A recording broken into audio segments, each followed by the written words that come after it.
can still go. Even when there's no hope, you can still go. I never answer to no, man, I still go. Go, go, go, go, go, go, go, go, go, go, go, go, yo, go, go, go. Hustle hard, hustle every single day. I'll be making moves till I'm buried in my grave. To the system, I don't wanna be a slave. I've been doing shit my way, or the highway. And in the driveway is a nice range. Cause I grind through the climb, I invite pain. You'll never hear me, bitch, nah, I don't complain. Just gotta flip the switch and you can go and obtain anything you want, anything you need. Your mind's got the key ingredient, it's belief. They'll deceive with the negativity, but I just slide right by that energy. Even when you feel low, you can still go. Even when you feel slow, you can still go. Even when there's no hope, you can still go. I never answer to no, man, I still go. Go, go, go. All right. Happy Monday, everyone. As those of you that are watching right now can see, I am here without Cal because his internet is apparently out right now. He is trying to get that remedied and figured out, but unfortunately, it's not working right now. So you guys are stuck with me, at least for now. If he gets it up and running, he'll shoot me a message and I'll get him on here. But yeah, it's just going to be me, at least for right now. So definitely not the one of us I thought would potentially have outage issues tonight as I look out my window towards some black skies tonight. But anyway, got all our notes, got everything kind of ready to go for the podcast, so should still be normal. You're just going to hear my voice a lot more than usual. So with that being said, I'm just going to move right into the power rankings because I got no one to kind of banter with. So no, I don't believe a tornado hit Cal. I am talking to him. He didn't say anything about a tornado. So but there he is in chat, so it'll be great to have. He can maybe just post some notes in here, and I'll just read them off as I'm talking. But anyway, I am going to hop over here. Just check out kind of first thing I was going to do is I just run through power rankings stuff, just kind of in general. I have a couple of points that I'll kind of hit on as we go through, but some ups and downs and stuff. Dylan's still working on getting the bug out of the movement numbers. So I'm going to just take a screenshot this week and I'll compare it to next week in case we still can't get it figured out. But I know he's still trying to work on making that work. But some movement in the top 10. It's still basically the same 10 teams for the most part. Still crazy, I think, to see, Joe up here at number 10, not because his team isn't good, but because he's obviously, middling 500-ish record team, is trying to sell some of his higher end players. So I think that's kind of interesting. Braves sitting at number 12, 20 plus win team. Pretty interesting. Somehow you have two, speaking of Cal and I, two sub 10 win teams that are almost in, well, Cal is in the second third. I'm almost in the second third.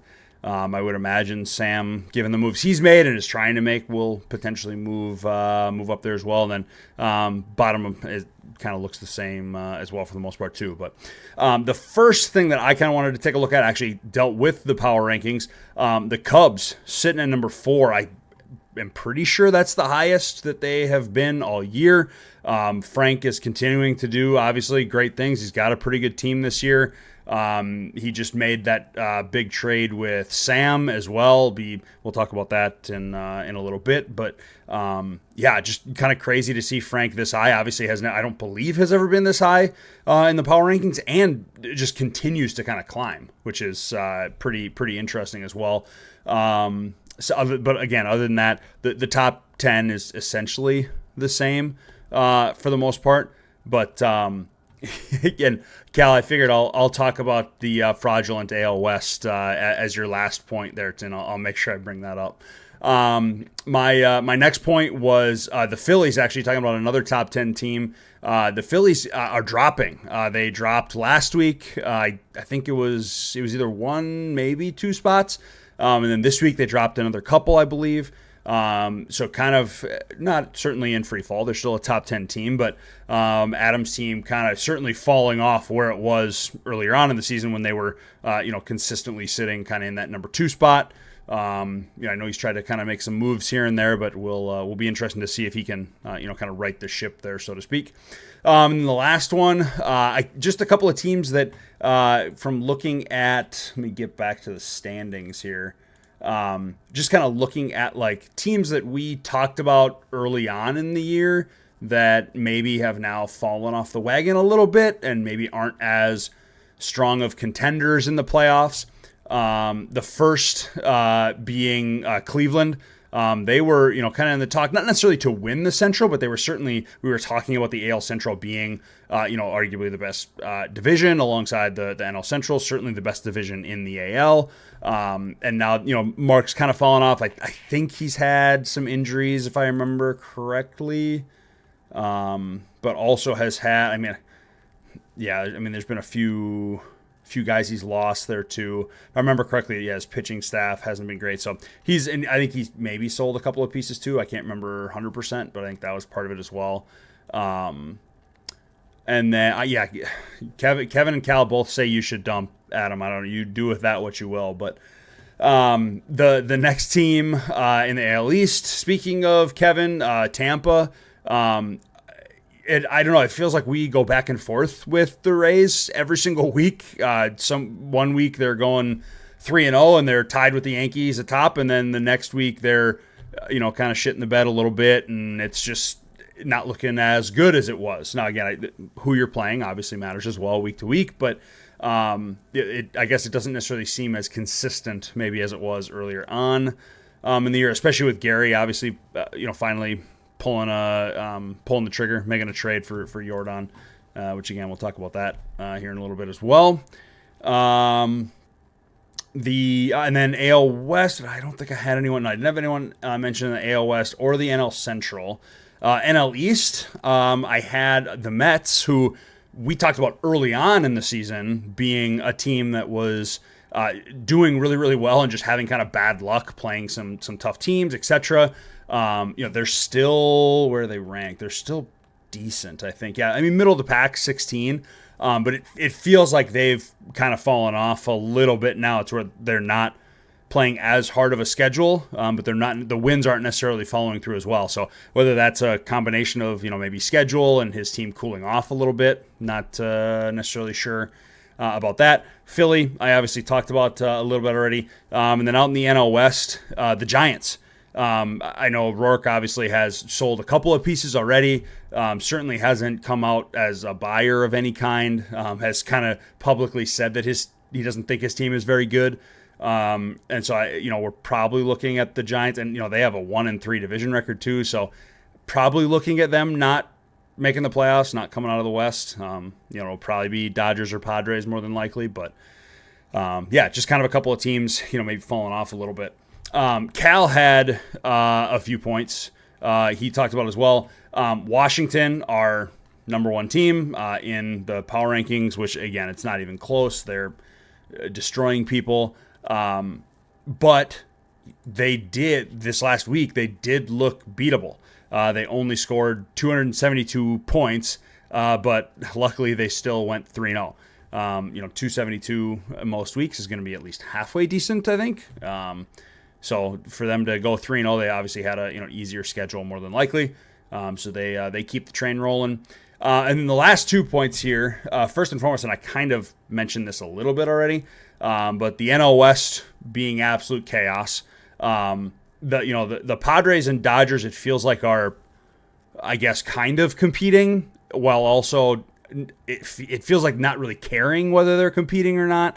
The Giants, Rourke, essentially, he's a game back, and he essentially said, my team sucks, I'm throwing in the towel. And that, we keep talking about Allen and like his team and how he could potentially make a run. He just can't seem to put it together. So it's just kind of a bunch of chaos out west for those spots. But it's very, very, very interesting. Cal, I'll get to that in a second. That was actually an interesting point I was going to talk about. And then the AL West as well. Cal wanted me to make sure that I brought up how fraudulent the AL West is, and I'll since Cal's not here, I can say this. because he can't say anything back outside of being a keyboard warrior, but he's included in this, that the whole AL West is just being fraudulent in general, I think, right? A lot of people talking smack for being 500 or sub 500 teams, which, again, I can't talk smack at all because my team sucks too, but I think I come from an objective viewpoint there, or in a way that I guess makes sense. But he also said, Cal did, that he had to play. We were talking about the top 10 teams. All 3 of the teams he played last week were in the top 10, whereas his division mates did not have to go through that. So I guess that's something I'll let everyone else talk on. But and then the last point, and I know Cal put this in chat here, and Adam kind of asked about it, but our thoughts on some of the good teams not buying. And I think, 2 of the teams we've talked about are Philly and the Pirates, certainly. Cal mentioned, feeling like the Pirates are, maybe faltering a little bit in not adding. I certainly wouldn't put it past Duke, in the next, what are we? We're week, I can't even remember what week we are. This is week 11, so week 12, so we have 8 weeks. I wouldn't put it past Duke in the next 5 weeks, 6 weeks or so. To put a trade block post out there, right, and try to maybe get something. But again, he doesn't really have to, right? I mean, I was looking at his team a couple days ago, and there's just not a whole lot he has to do. He doesn't have like any bad contracts. The one contract I guess he thought was bad was the Brian Hayes one, which again he probably could have gotten something for in the first place. But I mean, he's got tons of young, cheap guys here that are playing well enough. He's got plenty of guys here as well that will and can contribute. I mean, he's got Merrill down here, who's injured. Pitching wise, I mean, yeah, like he's got a 22-point Hunter Brown on a $7 contract. Ridiculous. Castillo, maybe he doesn't get rid of, or maybe he doesn't keep, right? But he's on a first, so who cares? He's still getting 15 points out of him. Lodolo's fine at $9. That's fine. Wu, obviously $7. That's fine. Pivetta at 23. Maybe he keeps him for a year. Maybe he doesn't. But he's just got no real bad contracts. Like that's just how it is. So I mean, I think I look at, like, if we go to Adam's roster. And again, this is all subjective, right? I certainly don't claim to know what I'm talking about. But you look at Adam's roster, it looks kind of on the if you just took it and mashed it up against Duke's roster composition, pretty similar, right? I mean, here guys that are performing pretty well. Obviously decent bench, Vladdy being on here, but then a couple of decent prospects as well. And then pitching wise, I mean, pitching maybe a little worse, right? I mean, doesn't necessarily have the true big arms, but still, enough at least to get, some good starts. Keepable stuff, potentially. I mean, Luzardo will probably be keepable. Little could be keepable. But yeah, I mean, outside of that, so I think, Adam's in a much different position where he maybe would benefit more from, buying this year. Specifically, and I would argue specifically on the pitching side, he would probably benefit a little bit more than, say, Duke would, where Duke's probably going to be able to compete at a high level regardless of what he does, but could just push himself maybe a little bit farther if he did buy. So, interesting point. This is great. Love the interaction. Appreciate you 3 throwing everything out there. I mean, Jeff 100% has made the moves, and I would argue too. I mean, Jeff's team is good too, right? Like he doesn't. He's always had a good farm. He's always prided himself on being able to pick up prospects, right? That kind of fill spots for guys he moves away. But obviously, I mean, his lineup's great, decent bench spots. Pitching wise, yeah, I mean, he's pretty good pitching wise too. I mean, just from a point per game perspective, but. I mean, he'll get to keep a decent amount of them too. So, he's sitting in certainly a good spot, right? And he's got some decent prospects in the farm coming up as well. So, yeah, he's certainly putting it there. Sell the Phillies to an American League team. Hey, it wouldn't be a bad thing, You got to talk to Adam about that. All right, so that is kind of it for power rankings, standing stuff. Will be interesting to see. You know, we do have a tight race for some of the last spots in the playoffs. I have always been of the thought process that making the playoffs is better than not making the playoffs. Maybe financially that's not the right decision, but I certainly at this point, year 5, best fantasy league I've ever played in. I'm not in it for the money anymore. I'm certainly trying to win money for sure, but I'm also playing for championships and playoff wins and banners and that kind of stuff. So, not to say everyone has to, but that's just my opinion. Let's move to transactions here, some trades. All right, so the two we were going to talk about here. The first, I'll talk about the bottom one here first. So I mentioned both of these earlier, but the Cubs and Rangers, two of our maybe resident traders, I guess if you want to call them that, did a pretty big deal with each other, all MLB based. Again, not necessarily surprising on that end either. But Framber, Justin Wilson, Conley, Milner, and Harper all going to Sam out in Texas. And then Shane Mack, Nolan Jones, and Quinn Priester going to the Cubs. Now, Cal and I didn't didn't really talk about these very much, so I'm going to just kind of go off the dome for what I believe Cal would probably say about this. But I look at it and I say, immediate value, I think, goes to the side of Sam, simply because probably the bigger piece on Frank's side is the Shane Mack pickup, right? But obviously the Framber pickup, how long is Bryce out? Is there... Okay, so, it actually looks like Harper might not be out that much longer. So, yes, that probably leans, at least in terms of recency, or maybe not recency, I don't know what the word is I'm looking for, but in more immediate impact is going to be more on Sam's side. Shane Mack is...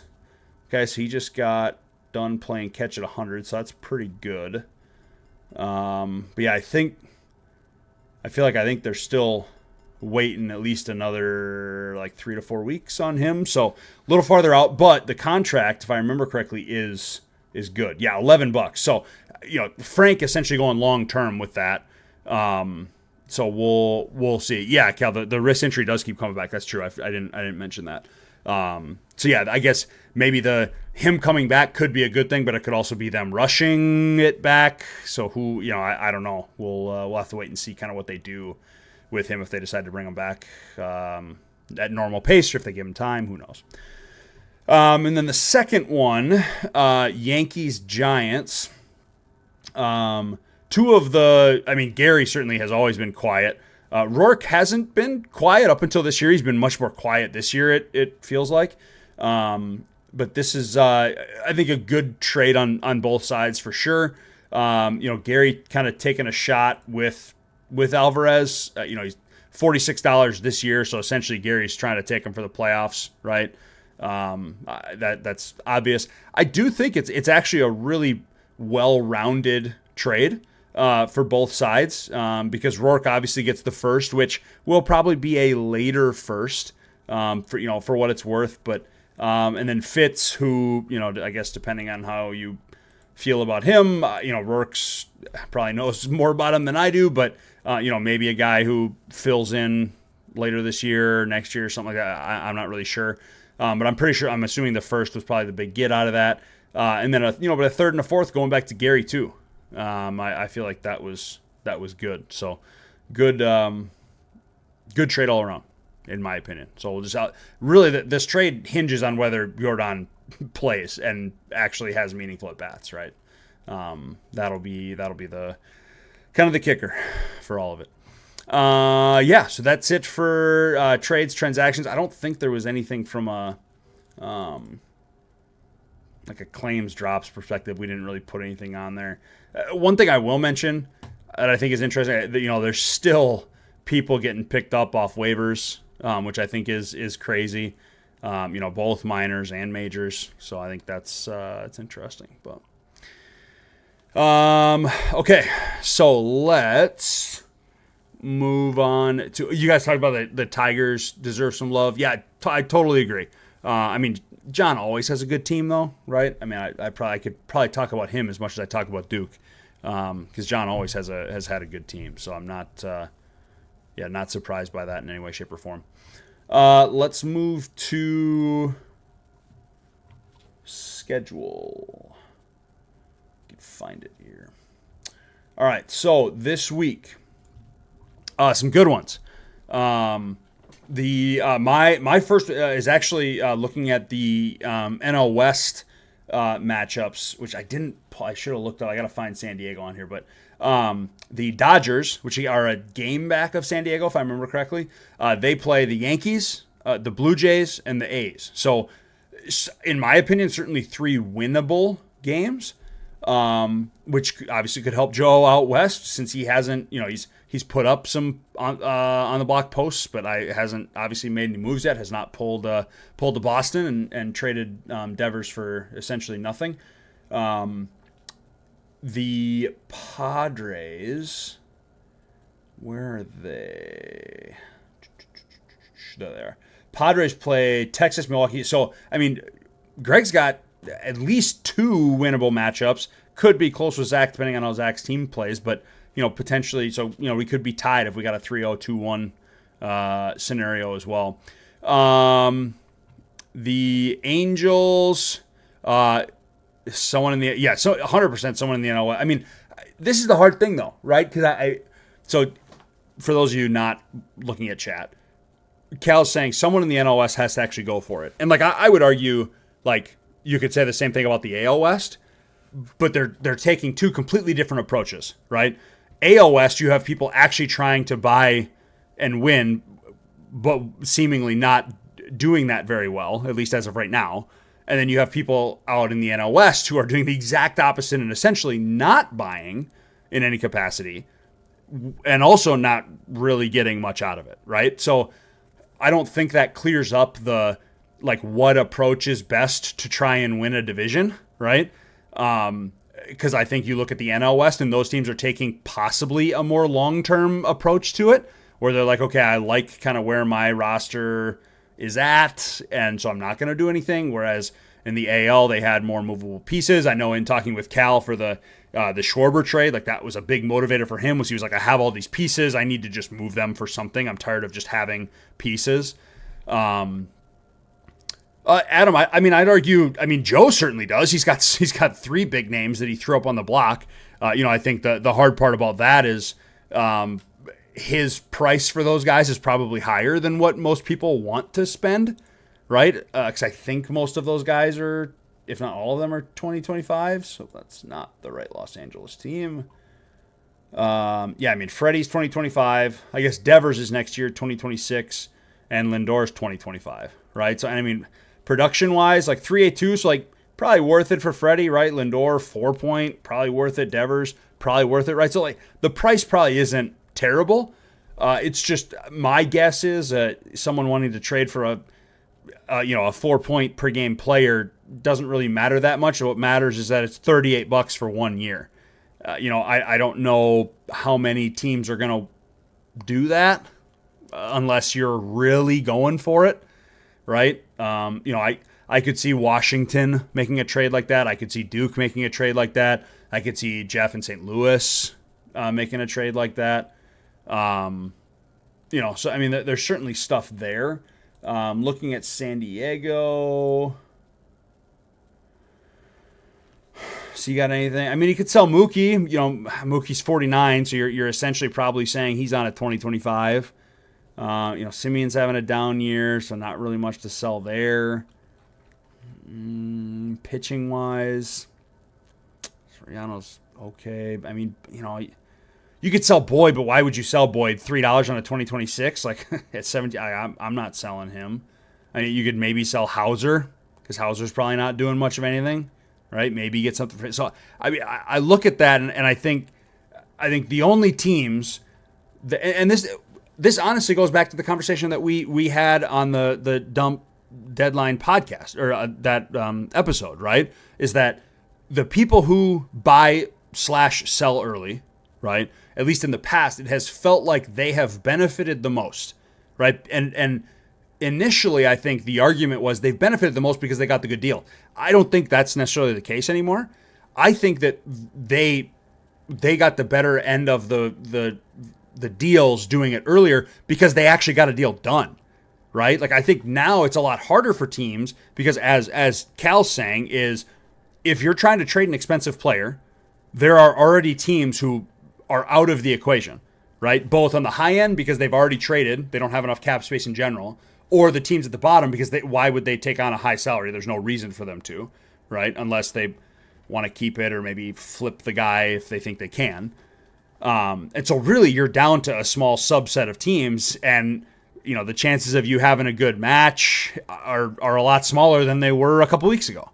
So I think that's a huge part of this, is that even there may just not be many teams that want to buy or sell at a big time level, I guess. I mean, I talked to Dylan a little bit about Ellie when he put Ellie up on the block, and just in talking with him, like, he just didn't really see what he was looking for in a return.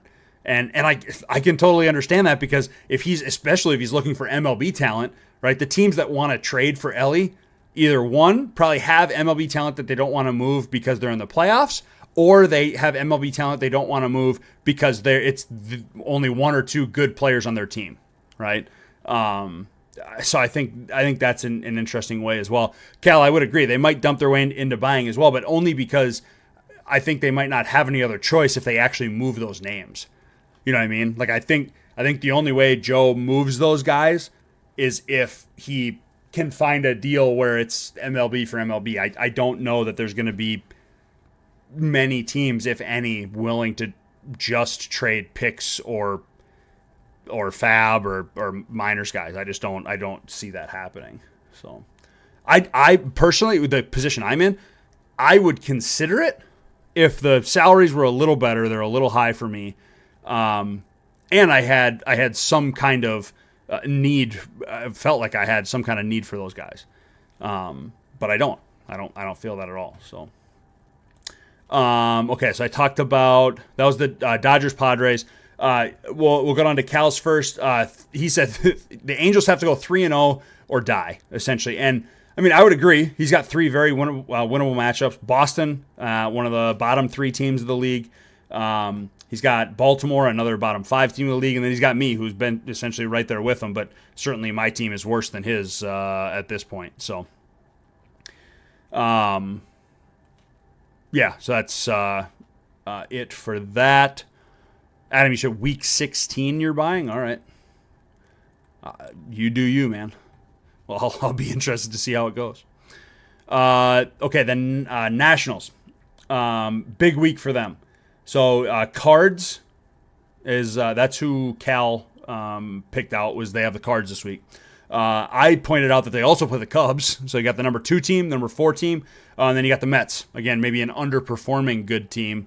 So that's a big week for them. If Washington goes 3-0 this week, I mean, not that they're not already probably the best team in the league, but that would kind of solidify it, I think, almost regardless of what else happens. Kevin, does that factor in the Angels are a bottom team? I mean, it does, in the sense that for the first 10 weeks of the season, they were a bottom team. I think if you looked at Cal's roster now, you would not consider him a 9-win team. Joe might get Devers. Hey, who knows? At this point, apparently anything can happen with Devers, that's for sure. Last one for me, I wanted to point out Atlanta, someone who has kind of been on the outskirts, obviously not someone probably competing for the NL East with Washington and Philly there, but someone who certainly is competing for a playoff spot. They have Milwaukee, St. Louis, and the Cubs this week. So big-time week for them. Certainly could be an 0-3, potentially 3-0 if they have a really good week.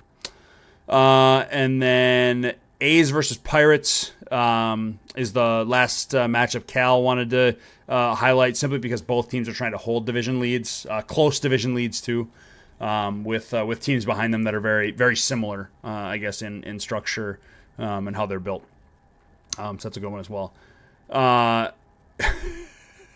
It would be cool to cover the Rays if they did anything of note. I will say I did cover them earlier as a team that I thought was maybe falling off the wagon a little bit, just based on earlier in the season. But Kevin knows what he's doing, so I certainly would not count him out of the East yet. Who's he got this week? He's got Seattle, Cincy, and the Giants. I mean, Kevin could go 3-0 this week, easy. And who the Yankees have? Let's see, where are the Yankees at? Yankees have Dodgers, Red Sox, and okay. So I mean, Yankees could theoretically go 2-1, probably, maybe 1-2 at worst. Kevin goes 3-0, could make up a couple of games, maybe, but we'll have to wait and see. But yeah, outside of that, that is essentially all we had. Obviously, Cal's internet did not come back up. So I am going to go probably make myself some tea because my voice is gone or about to go. I took my daughter golfing earlier today. Have been yelling outside all day. It's been nuts. So I'm going to go get some tea, enjoy the rest of my night. Sky could fall, 100%. Sky could fall. Especially, given what I see outside, I could have a tornado drop on my house any second. Who knows? But yeah, that's about it. So I hope everyone has a good rest of the week. Staying safe out there. We will look forward to talking to everyone sometime on Monday next week. So have a good rest, everyone. See ya.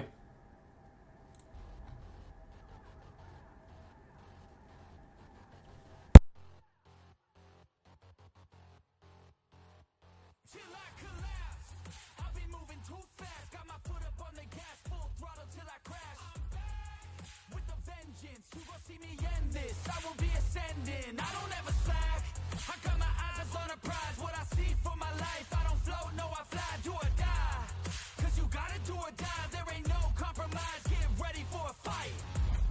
Do you wanna see what you're made of? What if there was no one to save us? Would you leave it all on the pavement? Would you dive the ground with some straight blood? I just wanna find all my limits, I'ma put everything in it. I'm in this life to win it, and this is just the beginning.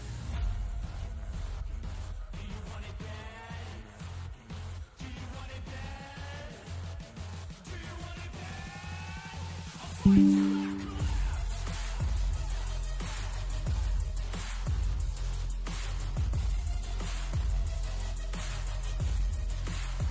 fight till I collapse. I'll fight till I collapse.